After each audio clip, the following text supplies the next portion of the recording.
Hello everyone, आज हमारा 12th revision series में परमानेंट मैग्नेट के ऊपर सेकंड लेक्चर है। तो इसमें हम लोग डिस्कस करेंगे atomic view of magnetism, cutting a magnet, magnetic scalar potential और अर्थ्स मैग्नेटिज्म के बारे में सारे जो फॉर्मूलाज हैं और क्या क्या कंसेप्ट हैं वो डिस्कस कर लेंगे। तो देखो बच्चे, पहली बात करते हैं एटॉमिक व्यू ऑफ मैग्नेटिज्म। हम एक सब्सटेंस को लें, वो मैग्नेट होगा कि नहीं होगा, कैसे पता लगता है मैग्नेट, वो कैसे बन रहा है। देखो होता क्या है कि इलेक्ट्रॉन्स चक्कर काट रहे होते हैं एटम्स के अंदर, ये इलेक्ट्रॉन्स इधर जा रहा है, ठीक है। तो होता क्या है, करंट तो इधर जा रहा है क्योंकि इलेक्ट्रॉन के उल्टे डायरेक्शन में करंट, हम ऐसा मान सकते हैं। तो हम बोल सकते हैं क्या कि एक लूप में करंट फ्लो कर रहा है, और लूप में करंट फ्लो करने का मतलब है कि मैग्नेटिक डायपोल मोमेंट एक आ जाएगा। समझे इस बात को? मैग्नेटिक डायपोल मोमेंट इस तरह से आएगा ना, तो यही तो खास बात है कि मैग्नेटिक डायपोल मोमेंट आ गया। या फिर हम कह सकते हैं ना, एक सर्कुलर करंट कैरिंग लूप इस तरह से है, तो हम बोल सकते हैं कि एक मैग्नेट की तरह बिहेव करता है। ये नॉर्थ साउथ बन जाता है क्या, इस तरह से एक बार मैग्नेट की तरह हम अज्यूम करते हैं ना, जैसे कि करंट इधर से जा रहा है ऐसे करके, तो हम ऐसे हाथ घुमाएंगे, ऐसे हाथ घुमाएंगे तो डायरेक्शन नीचे आया, तो ऊपर साउथ है, नीचे नॉर्थ है, ठीक है। साउथ टू नॉर्थ अंदर में जो हमारी लाइंस जाती हैं, साउथ टू नॉर्थ जाती हैं इस तरह से, तो ये मैग्नेट बन जाता है। अब बात कर रहे हैं कि यहाँ पे डायपोल मोमेंट आ गया है। डायपोल मोमेंट आ गया तो सारे सब्सटेंस मैग्नेट कैसे नहीं बन गए, क्योंकि इलेक्ट्रॉन तो सब में घूम रहा है। होता क्या है बच्चे कि कभी कभी ये इस तरह से हमारे पास, तुमको ट्राइंगल लॉ पता होगा, ये कैंसिल हो जाते हैं पॉलीगॉन लॉ के थ्रू। ये जो भी सारे मैग्नेटिक मोमेंट्स है वो कैंसिल हो जाते हैं, ठीक है। ये एंटी पैरेलल होकर कैंसिल हो जाते हैं, तो फिर ये मैग्नेट नहीं बन पाते हैं। अदरवाइज बार मैग्नेट में अगर तुम देखोगे ना, तो तुमको इस तरह से जो भी मैग्नेटिक मोमेंट्स हैं वो अलाइन होकर दिखाई देंगे, और अलाइन होने के कारण ये हमारा मैग्नेट की तरह बिहेव करेगा, ठीक है। अब आगे बढ़ते हैं कि यहाँ पर कुछ कैलकुलेशन भी देखा जाता है। जैसे कि मैंने तुमको अभी यहाँ पर दिखाया कि इलेक्ट्रॉन उधर मूव कर रहा है, करंट इधर है, नीचे की तरफ मैग्नेटिक मोमेंट इस तरह से आ गया हमारे पास। देखो एंगुलर मोमेंटम भी तो आएगा, क्योंकि ये इलेक्ट्रॉन है, इसके पास कुछ मास है, ये इधर मूव कर रहा है चार्ज। तो आर क्रॉस एम वी करो ना, आर क्रॉस एम वी, ऊपर की तरफ क्या आ गया, angular momentum. R cross M V बोलो, या फिर एम वी आर परपेंडिकुलर, ऊपर की तरफ क्या आ गया बच्चा, एंगुलर मोमेंटम। और नीचे की तरफ क्या आ गया, दो वेक्टर्स हमारे पास है, एक मैग्नेटिक मोमेंट का, एंगुलर मोमेंटम का। इसको क्या कहते हैं, आई इंटू एरिया, ठीक है। आगे बढ़ें। अब अगर हम इस पर डिस्कस करना चाहें तो हम आगे देख सकते हैं कि भाई यहाँ पर हो क्या रहा है कि दो वेक्टर्स आ रहे हैं हमारे पास। इसको हम आगे कंटिन्यू अगर कर लें तो करंट को क्या लिख सकते हैं, flow of charge per unit time, area क्या हो जाएगा, पाई आर स्क्वायर, और चार्ज टाइम को क्या लिख सकते हैं, डिस्टेंस डिवाइडेड बाय स्पीड, और यहाँ पे क्या लिख सकते हैं, पाई आर स्क्वायर। समझे इस बात को? ये कैंसिल हो गया, ये इस तरह से कैंसिल हो गया, आर बच गया। क्या बच गया बच्चे, ऐसा करके v इंटू आर। अब यहाँ पर L के बारे में डिस्कस करते हैं ना। देखो L इज इक्वल टू, ऐसा लिख सकते हैं v और r के बारे में L बाई एम अगर कर देंगे तो हम लिख सकते हैं E/2, वी आर को लिख सकते हैं ना L/m। तो हमारे पास एक फॉर्मूला बन गया मैग्नेटिक मोमेंट और एंगुलर मोमेंटम में वो रिलेटेड किस तरह से हम लिख सकते हैं, इस तरह से कुछ लिख सकते हैं ना। बस हमको एक साइन रखना पड़ेगा माइनस का, ये दोनों आपस में अपोजिट हैं। अब यहाँ पर एक टर्म आता है बोर मैग्नेटॉन। बोर मैग्नेटॉन का वैल्यू होता है 9.27 इंटू 10⁻⁻24 एम्पियर मीटर स्क्वायर। इसका मतलब क्या होता है, बेसिकली हाइड्रोजन एटम का जो मैग्नेटिक मोमेंट आएगा ना, उसकी ये वैल्यू है बोर मैग्नेटॉन। ध्यान रखना इस बात को, ठीक है। आगे बढ़ सकते हैं, तो चलो आगे बढ़ते हैं। अब देखो बच्चे, हमको डिस्कस करना है कटिंग अ मैग्नेट। मैग्नेट लिए उसको हम लोग कट कैसे कर सकते हैं, ऐसे कट कर सकते हैं। मैग्नेट लिए उसको कट कैसे कर सकते हैं, इस तरह से कट कर सकते हैं। जब ऐसे कट करेंगे तो लेंथ दो भाग में बढ़ जाएगा, तो हर मैग्नेट का जो लेंथ आ जाएगा वो L/2 यहाँ पर हो जाएगा। जो यहाँ पर पोल स्ट्रेंथ है ना, वो सेम रहने वाला है।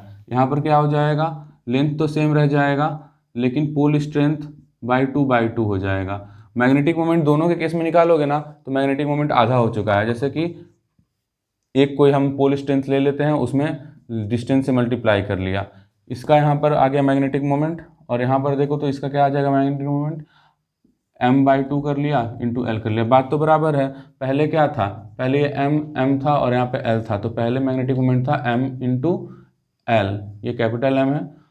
अब यहाँ पर जो आया है ये क्या आ गया है मैग्नेटिक मोमेंट, मान लो इसको डैश कर लेते हैं तो ये m/2 आ गया है, ये m डबल डैश कर लेते हैं, ये भी क्या आ गया m/2, आधा आधा हो जाता है, ध्यान रहेगा ना, ये कटिंग है मैग्नेट, याद रख लेना। आगे बढ़े, मैग्नेटिक स्केलर पोटेंशियल के बारे में देखते हैं। ये सिंपल सी बात है, इलेक्ट्रोस्टैट में जिस तरह से होता था पोटेंशियल वैसा ही डिस्कशन यहाँ पर है, बस स्केलर देखो, स्केलर क्वांटिटी तो होती ही है ये, इसलिए लिख दिया गया है। Minus integration of E dot D R होता था ना, यहाँ पर बी डॉट डी आर कर लेना, ठीक है। और यहाँ पर तुम लिख सकते हो R1 से लेके R2 तक, ये पोटेंशियल डिफरेंस हो जाएगा। अब पोटेंशियल डिफरेंस किसके किस बीच होगा, R2 के करस्पॉन्डिंग पहले लिखोगे, फिर R1 के करस्पॉन्डिंग बाद में लिखोगे। इसको तुम ऐसे लिख सकते हो माइनस R1 से R2 के लिए B डॉट डी आर। बस ध्यान ये रखना है कि यहाँ पर ये इस तरह से फ्लिप होकर यहाँ पर जाता है, ठीक है। R2 है तो R2 के करस्पॉन्डिंग जो है यहाँ लिमिट तो R को ही रखना पड़ेगा, तो यहाँ हम लिख दिया R2। आगे बढ़ते हैं, एक और फॉर्मूला हमारे पास ये होता है माइनस dV/dr, ठीक है ना। अगर x लिख रहे हैं तो यहाँ पे bx के करस्पॉन्डिंग आ जाएगा, y लिख रहे हैं तो माइनस dV/dy, इस तरह से z के लिए भी लिख सकते हैं। तो ये फॉर्मूला भी तुमको ध्यान रख लेना है। अब आगे की बात करते हैं, अर्थ मैग्नेटिज्म। अर्थ मैग्नेटिज्म थोड़ा सा ये एक साथ बहुत सारे चीज़ें यहाँ पर हमको देखने को मिलेंगी। किस तरह से, हमारे पास ये अर्थ हो गया, और अर्थ के हम लोग बोल सकते हैं ये नॉर्थ पोल होता है, ये साउथ पोल होता है। ये तो जनरल बात है, ये ज्योग्राफिक होता है, ठीक है ना, ज्योग्राफिक होता है। मैग्नेट का कुछ और कहानी है। मैग्नेट के हिसाब से अगर देखा जाए तो ये मैग्नेट के हिसाब से अर्थ इस तरह से यहाँ पर साउथ और यहाँ पर नॉर्थ बना रहा होता है, और यहाँ से लाइंस इस तरह से साउथ से नॉर्थ जा रही होती हैं, साउथ से नॉर्थ जा रही होती हैं, साउथ से नॉर्थ, इस तरह से लाइंस इस तरह से जा रही हैं साउथ से नॉर्थ, ठीक है, ये कंटिन्यूटी। और हम अब बोल सकते हैं, ध्यान रखना इस डायग्राम को, बहुत आराम से सीख लेंगे।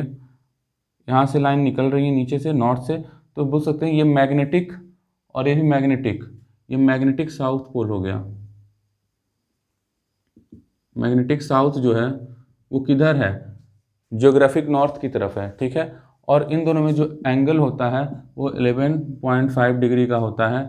इस वाले जो लाइन है ना, इसको बोलेंगे, जो टिल्टेड है थोड़ा सा, इसको बोलेंगे मैग्नेटिक इक्वेटर, मैग्नेटिक इक्वेटर है।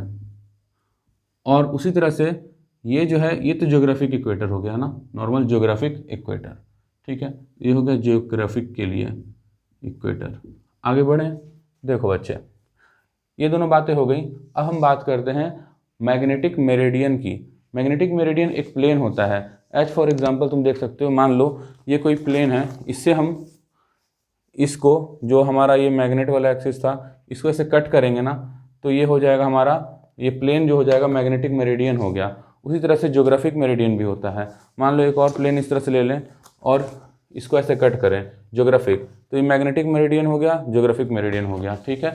इस तरह से हम लोग डिसाइड कर सकते हैं, मतलब ये प्लेन्स को कट, अब उसको हम बनाने वाले हैं, ये जो दोनों शीट्स हैं ना, इसको हम यहाँ पे बनाने वाले हैं, इसलिए मैं डिस्कस कर रहा था। यहाँ पर ध्यान देना, ये हमने बना दिया मैग्नेटिक मेरिडियन, ये बना दिया, उसके पीछे है, ठीक है, उसके पीछे है, क्या हो जाएगा वो, ज्योग्राफिक मेरिडियन।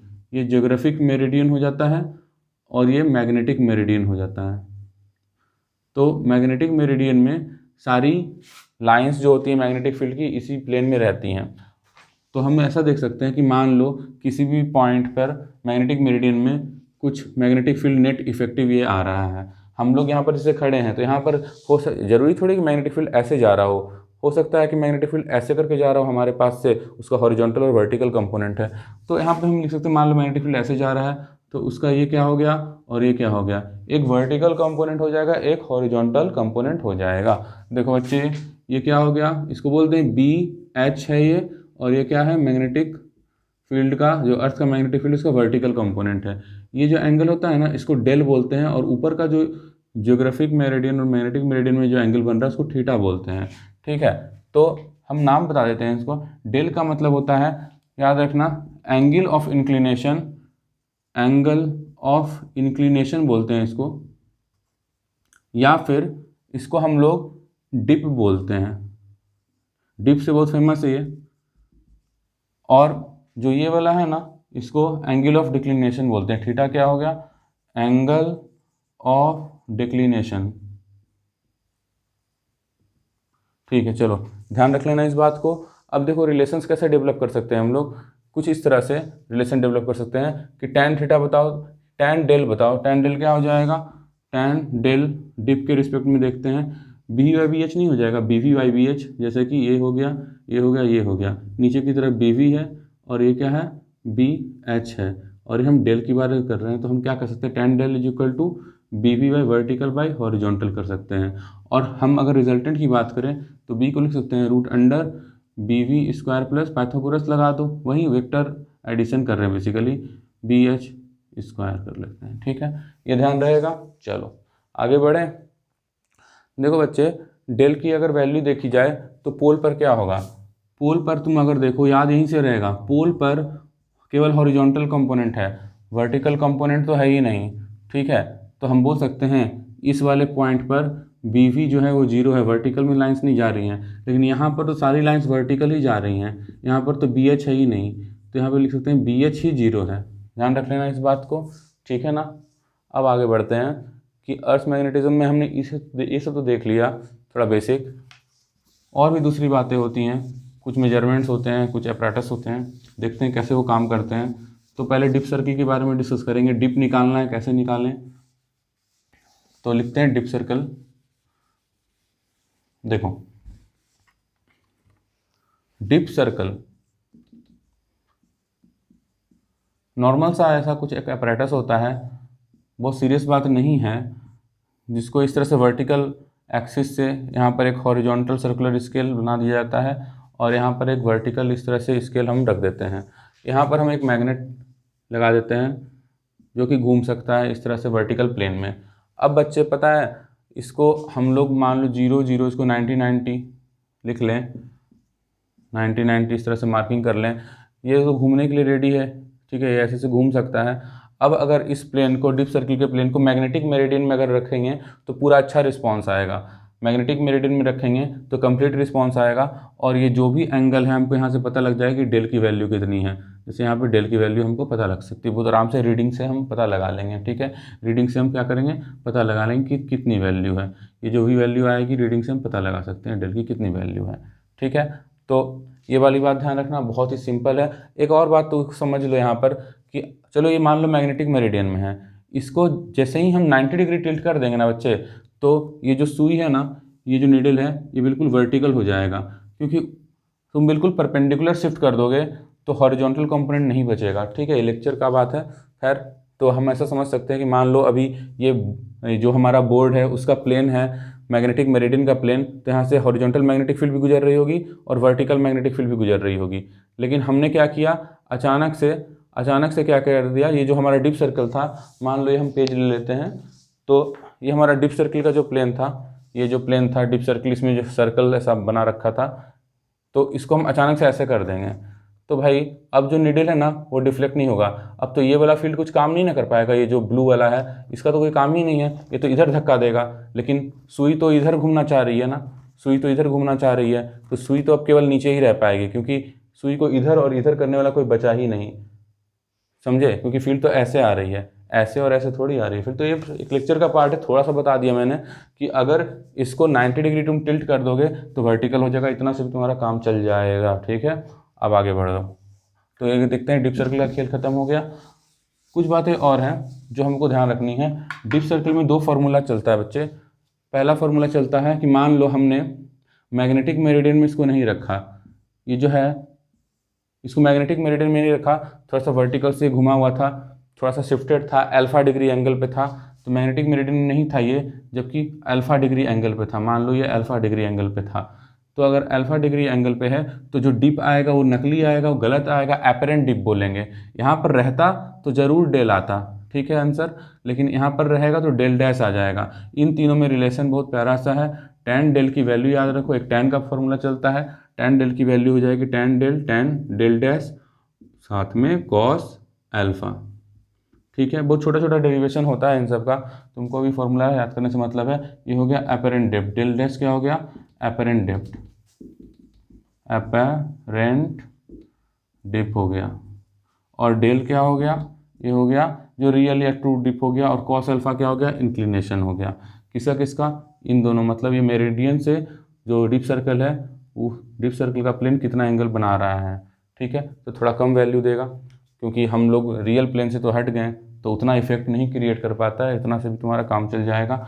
एक और फार्मूला चलता है, ये तो tan का फार्मूला आ गया, एक कॉट का फार्मूला चलता है। कॉट का फार्मूला कुछ ऐसा चलेगा, कॉट डेल, इसका स्क्वायर में चलेगा ये। इसका मतलब बताता हूँ, एक हो गया हमारे पास इस तरह से, बहुत प्यारा सा है, इसका ऐसा लिख लेते हैं डेल डैश, एक और लिख लेते हैं cot square del double dash. इसका मतलब क्या होता है ना, देखो इसमें अल्फ़ा नहीं है, विदाउट अल्फ़ा, ठीक है। हमको बस ये पता लगाना है कि एक बार डेल डैश की वैल्यू क्या आ गई, दो बार नकली जो डिप है उसका वैल्यू। मतलब कहने का ये होता है कि मान लो ये डेल डैश आ रहा था, अब हम 90 डिग्री घुमा लेते हैं, हम इधर क्यों नहीं रखें, मान लो इधर हम रखेंगे तो इधर मान लो डेल डबल डैश आ रहा है, हम इस प्लेन में, ब्लू वाले प्लेन में तो डेल आ रहा है, तो इन दोनों के बीच में 90 डिग्री का एंगल जब रहता है ना, तो अल्फ़ा की ज़रूरत नहीं पड़ती है कैलकुलेशन में। यहाँ पर समझ लो बस इतना कि यहाँ पर डेल डैश आ रहा है और यहाँ पर डेल डबल डैश आ रहा है और रियल वाले प्लेन में डेल आ रहा है। इनमें एक रिलेशन होता है, तुम याद कर सकते हो, डेल डैश और डेल डबल दोनों अपेरेंट है बच्चे, और दोनों के बीच में ये जो शिफ्ट है वो 90 डिग्री का शिफ्ट करके हम लोग फाइंड आउट करते हैं। तो बाकी बातें तो बेसिक जो लेक्चर होती है उसको हम लोग देखते हैं, तो वहाँ पर हम डिस्कस करते हैं। यहाँ पे हमको यूज़ करना सीखना है थोड़ा सा, तो ये फॉर्मूला दो को याद कर लेना, एक हो जाएगा tan के हिसाब से, एक हो जाएगा कॉट के हिसाब से। कॉट वाले में कॉस नहीं आता है, स्क्वायर चलता है, ठीक है। और ये जो दोनों नकली हैं एक साथ रहते हैं, ठीक है। और ये भी दोनों अजीब से जो हैं डेल डैश और अल्फ़ा, ये एक साथ रहते हैं, असली वाली कहानी एक साथ इधर चलती है। ध्यान रहेगा, एक में tan एक में कॉट चलता है, वो तो स्क्वायर में चलता है, तो याद कर लो बिल्कुल। आगे बढ़ते हैं दूसरी बातों पे। डिप सर्कल की बात हो गई, अब हम बात करते हैं, एक होता है टेंजेंट लॉ। बहुत ज़्यादा आसान है एक्चुअली, कि एक हमारे पास मान लो ये मैग्नेट है, नॉर्थ साउथ है, तो यहाँ पर इस पर ना इधर डायरेक्शन में फोर्स लगेगा। मान लो इस पर m वैल्यू है इसका, जो हमारा पोल स्ट्रेंथ है, तो MBH इधर फोर्स लग जाएगा और वर्टिकल में क्या लग जाएगा, अरे फोर्स इक्वल टू क्या होता है, Q इंटू ई होता है ना, वही तो चार्ज इंटू इलेक्ट्रिक फील्ड होता है। तो यहाँ पर pole strength into magnetic field हो रहा है, यहाँ पर ऐसा हो जाएगा, ठीक है।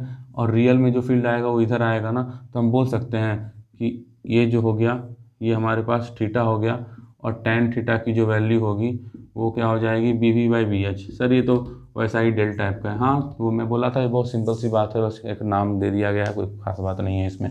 आगे बढ़ो। दूसरी बात है कि हम लोग अब ये टेंजेंट गैल्वेनोमीटर की बात करते हैं। होता क्या है कि हमारे पास एक इस तरह से हॉरिजॉन्टल सर्कुलर स्केल बना रखा है, ये पॉइंटर्स वगैरह नीडल्स वगैरह दे रखे हैं, और यहाँ पर हमें इस तरह से वायर, हम एक वायर, और उसमें बहुत सारे लूप भी हो सकते हैं, n नंबर ऑफ लूप्स हो सकते हैं, रेडियस इसका मान लो r है, और हम जानते हैं ना इसमें अगर करंट फ्लो करेगा, तो मान लो ऐसे करंट फ्लो कर रहा है इसमें I, तो अंदर की तरफ मैग्नेटिक फील्ड आएगा ना, ऐसे करो, अंदर की तरफ मैग्नेटिक फील्ड आया, तो इनसाइड एक मैग्नेटिक फील्ड आ रहा है, समझना इस बात को। इनसाइड जो है क्रॉस कर रहा हूँ, अंदर की साइड एक मैग्नेटिक फील्ड आ रहा है सर्कुलर वायर के कारण, जिसको मैं यहाँ पर ऐसे इस प्लेन पे दिखा देता हूँ कि अंदर के साइड एक मैग्नेटिक फील्ड आ रहा है, ठीक है। सर्कुलर क्या होता है magnetic field, mu naught I divided by 2r ही तो होता है, याद आया, म्यू नॉट n टाइम्स कर लेते हैं, नंबर ऑफ टर्न्स है, I डिवाइडेड बाई 2r ही तो होता है। और इधर मान लो ये हमारा मेरिडियन में रखा हुआ है, तो इधर BH हो जाएगा, ठीक है। मैग्नेटिक जो हमारा अर्थ का मैग्नेटिक फील्ड उसका हॉरिजॉन्टल कंपोनेंट उधर है, यहाँ से मतलब ये जो नीडल है ना बच्चे, ये एक्चुअली ना उधर की तरफ है ना इधर की तरफ है। नीडल को दो मैग्नेटिक फील्ड मिल रहा है, एक मैग्नेटिक फील्ड अंदर जा रहा है जो कॉइल के कारण आया है, करंट कैरिंग कॉइल के कारण, और एक अर्थ का इधर जा रहा है ऐसे, तो इन दोनों के बीच में नीडल आ जाएगा, ठीक है। यहाँ पे कहीं भी हो सकता है नीडल, तो वही बात होती है, मान लो नीडल यहाँ पे है तो हम इसको थीटा बोल देते हैं कि भाई नीडल जो है यहाँ पर है थीटा एंगल पे है, ठीक है। तो ये हो गया बी नेट कितना हो जाएगा, जो टोटल हो जाएगा root under BH square plus BC, coil का जो है सर्कुलर कॉइल का उसका स्क्वायर, ये कर सकते हैं। tan डेल भी यहाँ पे हम लिख सकते हैं ज़रूरत पड़ने पे, tan थीटा लिख रखा है तो इसको क्या लेंगे, coil by BH, common sense लगा के कर सकते हो, ठीक है। H के साथ थीटा लिया जाता है। अब हम इसमें आगे की बात करते हैं, एक ध्यान रखना, एक बहुत फेमस फॉर्मूला है, I is equal to K tan theta, I is equal to K tan theta, current measure करना होता है ना, ये हो जाता है reduction constant, reduction constant of tangent galvanometer, reduction constant होता है, ठीक है। इसका भी वैल्यू याद रख सकते हो, इसका वैल्यू होता है इसका वैल्यू हो जाएगा हमारे पास बी एच, यहाँ पर लिख लेंगे एन म्यू नॉट, ऊपर में लिख लेंगे 2r, ठीक है, 2r ऐसा करके, तो इसके की वैल्यू हो जाती है, याद रख सकते हो तो रख लेना, कोई दिक्कत नहीं है ना। 2 तो 2 यार बेचारा लिख लो ना, 2r/bh, 2 यार बेचारा एन म्यू नॉट, के की वैल्यू हो जाती है ये, और I is equal to K tan theta से याद रखना। अब हम बात करते हैं इसी में सेंसिटिविटी की। सेंसिटिविटी के लिए गैल्वेनोमीटर में याद है ना सेंसिटिविटी होता है, तो इसमें लिख सकते हैं यहाँ पर di/i लिख लो, और यहाँ पे sin 2θ/2 लिख लेना, ठीक है। अब मैक्सिमम कब होता है, अगर थीटा 45 डिग्री का एंगल बनाए ना, तो सेंसिटिविटी क्या हो जाती है, इससे करस्पॉन्डिंग मैक्सिमम आ जाती है, ठीक है। मैक्सिमम सेंसिटिविटी जो हमारी होगी मैक्सिमम होगी। चलो ये बहुत अच्छे से हो गया हमारा, आगे बढ़ें, दूसरी बातों पे ध्यान देते हैं। देखो बच्चे, एक होता है ऑसिलेशन मैग्नेटोमीटर, उसके बारे में ध्यान देते हैं। वो भी बहुत सिंपल सा एक डिवाइस है, लेकिन उसमें फॉर्मूले आते हैं एक दो, उसको हमको याद कर लेना है थोड़ा सा समझ के।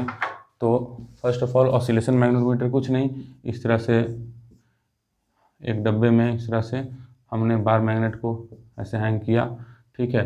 तो हम लोग ऐसा बोल सकते हैं, जो टाइम पीरियड आता है ना इसका 2π, एक फॉर्मूला ये बनता है I/m magnetic moment of this magnet, BH horizontal component of earth magnetic field, I मतलब मोमेंट ऑफ इनर्शिया होता है, ठीक है। अगर इस तरह से रेक्टेंगुलर है ये मैग्नेट, ऊपर से ऐसा दिख रहा है हमको, तो ये हो जाएगा B।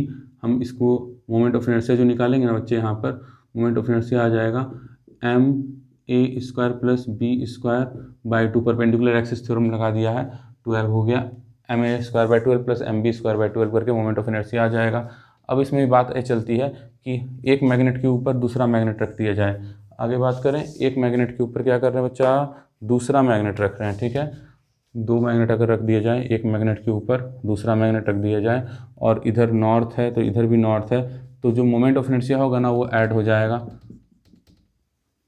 लेकिन मैग्नेटिक मोमेंट भी यहाँ पर इस वाले केस में तो चलो ऐड हो जाएगा, m1 प्लस m2। अगर उल्टा कर दिए तो क्या हो जाएगा, यहाँ पर देखो ना, यहाँ पर हम लिखते हैं n, और यहाँ पर हम मान लो इधर साउथ रख देते हैं और इधर नॉर्थ, समझ रहे हो। तो हम लोग मोमेंट ऑफ इनर्शिया तो फिर से ऐड होगा, ये तो सिंपल, इसमें क्या मतलब है, साउथ नॉर्थ कर दो। लेकिन ये जो है ना मैग्नेटिक मोमेंट, ये सब्ट्रैक्ट हो जाएगा इस बार, तो यहाँ पे m1 माइनस m2 आ जाएगा। तो इसके करस्पॉन्डिंग हम टाइम पीरियड ले लेते हैं t1, और इसके करस्पॉन्डिंग टाइम पीरियड ले लेते हैं t2, ठीक है। तो हम लोग को रिजल्ट आता है, जो याद रखना है, m1/m2 is equal to t1² plus t2² divide by t1² minus t2², ठीक है, ये ध्यान रहेगा। और ये हम लोग अगर डायरेक्टली टाइम पीरियड पूछा जाए किसी पर्टिकुलर केस में, मान लो इस केस में पूछा जाए, तो I की जगह पे क्या लिख देंगे बच्चा, I1 प्लस I2 लिखेंगे, और M की जगह पे क्या लिख देंगे, मान लो इस वाला नॉर्थ से नॉर्थ वाला के पूछा जाए तो m1 प्लस m2 लिख देंगे, अदरवाइज अपोजिट है तो m1 माइनस m2 लिख देंगे, I1 प्लस I2 तो हमेशा होगा। ये फॉर्मूला हो गया ना, चलो बहुत बढ़िया, आगे बढ़ते हैं। और इसमें एक लास्ट हम चीज़ देखते हैं कि न्यूट्रल पॉइंट होता है कुछ। देखो बच्चे, ये मान लो अर्थ का, ये हमारे नीचे वाला जो हमारा पोल था, साउथ पोल, जो कि मैग्नेटिक का नॉर्थ होता है, वहाँ से इस तरह से लाइंस निकल रही हैं। यहाँ पर हमने एक मैग्नेट रख दिया है, कहीं पे भी मैग्नेट रख दिया है, और यहाँ पे नॉर्थ मैग्नेट का, यहाँ पे साउथ है, तो नॉर्थ से साउथ मैग्नेटिक फील्ड लाइन्स जा रही होंगी ना। तो होगा क्या ना, ये दोनों लाइन आपस में टकराएंगी और यहाँ पे न्यूट्रल पॉइंट बन जाएगा। न्यूट्रल पॉइंट बन जाएगा मतलब हम कह सकते हैं कि ये BH है, और BH किसके बराबर हो जाएगा न्यूट्रल पॉइंट होने के लिए, ये दोनों वेक्टर को बराबर होना पड़ेगा ना। ये वाला वेक्टर जो है BH है, और ये वाला जो वेक्टर है वो क्या है, एक्चुअली ये इक्वेटोरियल पॉइंट पे मैग्नेटिक फील्ड है ना। B इक्वेटोरियल अगर BH के बराबर हो जाएगा, एक बार मैग्नेटिक के लिए लास्ट लेक्चर देख सकते हो, उसमें B इक्वेटोरियल का फॉर्मूला लिखवा रखा है। और अगर ऐसा ना हो, ये उल्टा हो जाए, कुछ इस तरह से ऊपर में साउथ हो जाए, नीचे में नॉर्थ हो जाए, और ये लाइन्स इस तरह से जा रही हो, तो ये तो ऐसे कर जाएगा, ये तो सपोर्ट कर दिया।